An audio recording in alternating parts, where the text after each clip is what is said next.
Hi everyone, my name is Heather Barnes, and today I will be talking about the biological effects of the radiation from Hiroshima.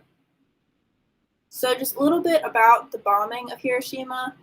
So, on August 6, 1945, during World War II, an American B 29 bomber dropped the world's first deployed atomic bomb over the Japanese city of Hiroshima. The explosion immediately killed an estimated 80,000 people, while tens of thousands more will later die of radiation exposure. And 3 days later, a second B 29 dropped another atomic bomb on Nagasaki, killing an estimated 40,000 people. So, mainly what I'm going to focus on is the biological effects from Hiroshima. So, in 1946, the Atomic Bomb Casualty Commission, also known as ABCC, was assigned the unique opportunity for the study of the medical and biological effects of radiation that was caused by this bombing. One of their most immediate concerns was the possible impact of radiation on survivors' children. It was clear that the bombings affected children already conceived in August of 1945, resulting in an increased number of babies that were born with a small head size. So, in their study, they wanted to watch for birth defects among children born in later years, so they enrolled expecting mothers and collected information, such as any defects in every baby's sex, weight, length, and head circumference. The results ended up being reassuring, as the ABCC researchers reported that among more than 60,000 pregnancies between 1948 and 1952, they did not find any correlation between parental exposure and the frequencies of malformations and stillborns, or any differences in birth weight. Another major effect that Hiroshima had was the chance of getting leukemia after. So, among the long-term effects suffered by atomic bomb survivors, the most deadly was leukemia. An increase in leukemia appeared about 2 years after the attacks and peaked around 4 to 6 years later. And children were the population that was affected most severely. So, as we know, leukemia is a cancer of the body's blood-forming tissues, including bone marrow and the lymphatic system. It usually involves white blood cells, which are our infection fighters. And in leukemia, bone marrow produces an excessive amount of abnormal white blood cells that do not function properly. So, the Radiation Effects Research Foundation estimated that about a 46% risk of leukemia for the bombing victims. And this makes sense as to why leukemia would be in effect from Hiroshima, because as we know with radiation therapy, that kind of increases your risk of leukemia, especially with acute myeloid leukemia. And these bombing survivors received such a high dose of radiation that it kind of all ties together as to where the risk from leukemia would come from. So then here's a little map that I found of Hiroshima and Nagasaki. So as you can see in the bottom right corner, it kind of gives you an index of how far we are in the city. So it gives you an estimate of 1 kilometer, which is also like 0.6 of a mile.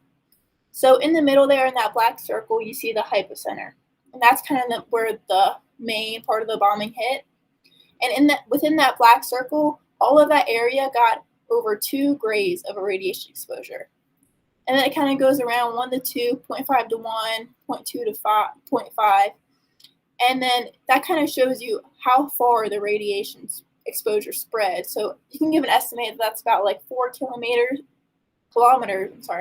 that the radiation spread.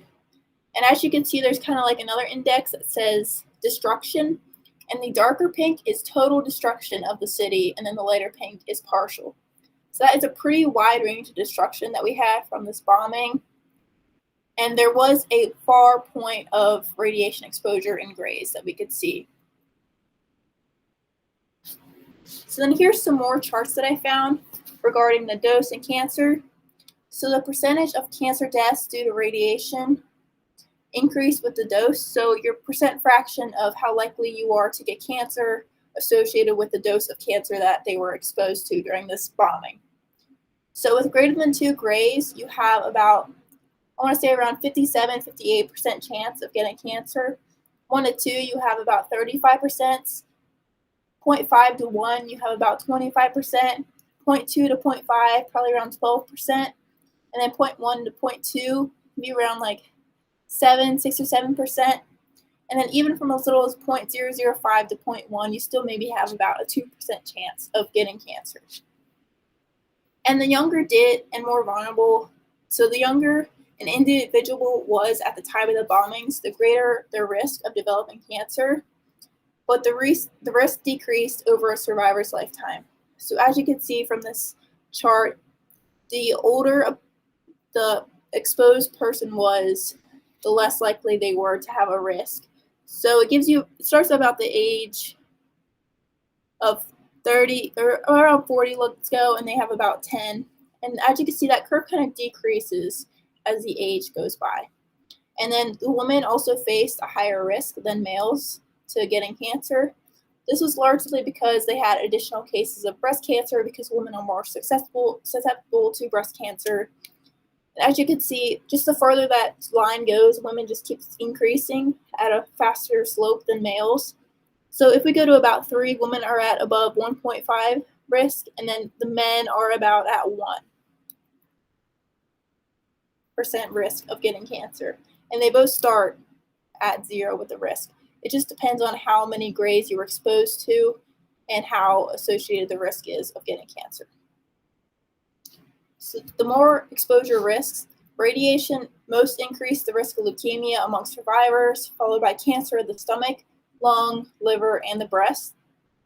The exposure increased the risk of heart failure and stroke, asthma, bronchitis, and gastrointestinal conditions.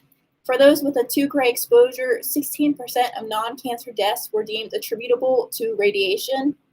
And like I said previously, women suffered more radiation-associated cancers than men, largely because of breast cancer. And I just threw in this picture so we could see how big of an explosion this really was. So you can just imagine how much radiation came off this explosion with how forceful and powerful this bombing was. And these are my references. Thank you for your time.